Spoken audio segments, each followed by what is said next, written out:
पाकिस्तान को पता होना चाहिए कि हिंदुस्तान पाकिस्तान का बाप था, बाप है और बाप रहेगा। आज जे तिरंगा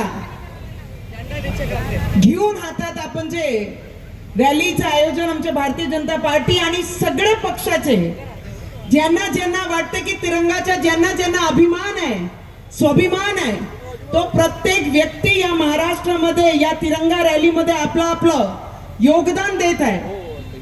आज नितीन भाऊच्या माध्यमातून आणि सर्व पक्षांचे जेवढेही कार्यकर्ता, पदाधिकारी, समाजसेवक आणि आमचे माजी सैनिकाबद्दल मी एवढंच सांगू शकते की मी सुद्धा माजी सैनिकाची मुलगी आहे आणि खूप अभिमान वाटतो की त्यांनी आपला योगदान ते बॉर्डरवर दिलं। नावानी बोलवण्यानी आणि त्यांचा सन्मान खूप सोपा असते, पण जेव्हा ते मायनस डिग्री मध्ये आपल्या देशाप्रती त्यांचे योगदान जे लोक डोळ्यांनी पाहतात, त्यांचे कुटुंब पूर्ण आयुष्यभर मनामध्ये धगधुगी असते की कधी आम्हाला बॉर्डरवरनं जर फोन आला तर आमची परिस्थिती त्याच्यानंतर काय। पण या सैनिकांचे मनामध्ये फक्त एकच गोष्टी असते की ज्या दिवशी आमचा जीव गेला ते फक्त तिरंगा आमच्या शरीरावर ते राहायला पाहिजे आणि देशासाठी आमचा शेवटचा श्वास आम्ही या देशाप्रती दिला पाहिजे। बरेचसे लोक घरी बसून जे पेलगाम मध्ये झालं त्याचं दुःख दाखवतात, एसी मध्ये बसून चर्चा करतात आणि जे पाकिस्तान जे गेल्या किती महिन्यापासून प्लॅनिंग करत होता आणि जेव्हा त्यांनी धर्म विचारून गोळ्या मारल्या तो सगळ्यात खराब क्षण या हिंदुस्थानसाठी होता। तर या हिंदुस्थान मध्ये फक्त दोनच जात जे त्यांनी विचारले की कलमा वाचा आणि दुसरं विचारलं की तुम्ही हिंदू आहे की तुम्ही मुसलमान आहे, जर तुम्ही मुस्लिम आहे तर कलमा वाचा।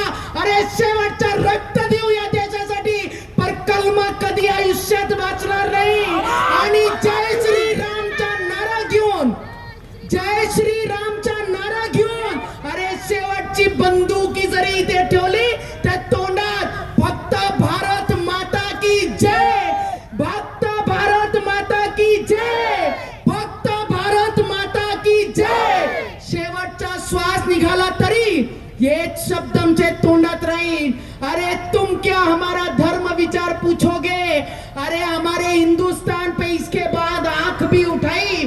तुमको पता है तुम्हारा बाप दिल्ली में बैठा उसका नाम मोदी है। जाऊन पाकिस्तानाला भीक मागितली कि हिंदुस्तान को समझाओ, समझौता करो। अरे एक एक जान का बदला हजारों से नहीं लिया, तब तक हमारे देश के प्रधानमंत्री नरेंद्र मोदी शांत नहीं बैठेंगे।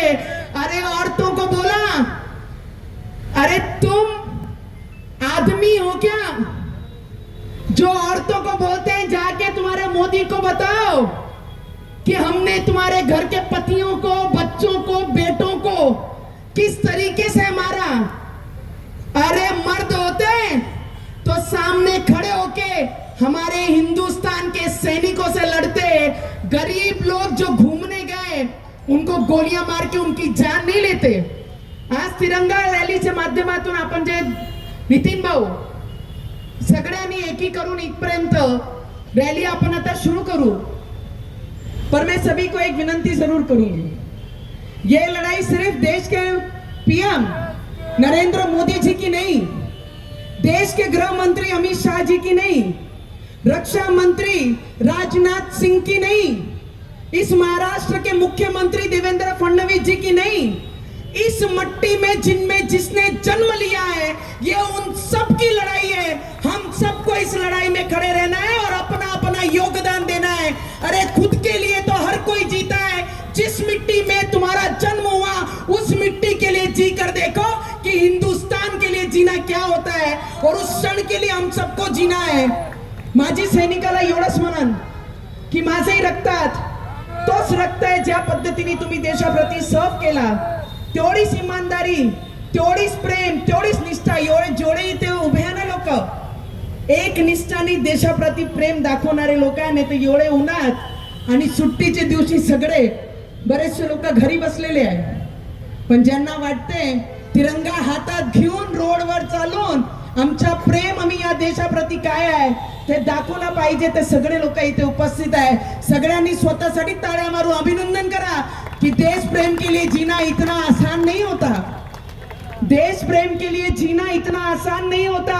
खुद के बच्चों के लिए, खुद के परिवार के लिए हर व्यक्ति जीता है. देश के लिए जीना मतलब धूप में खड़े रहकर धूप के चटके लेना.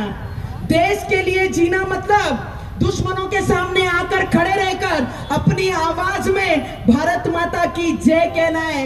इतना आसान देशभक्ति और देश प्रेम नहीं होता.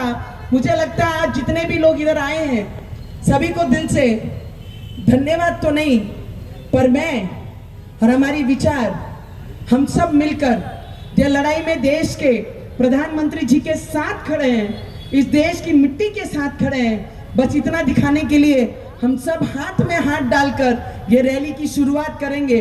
बस इतना ही कहती हूँ सभी को एक बार, भारत माता की, भारत माता की. धन्यवाद.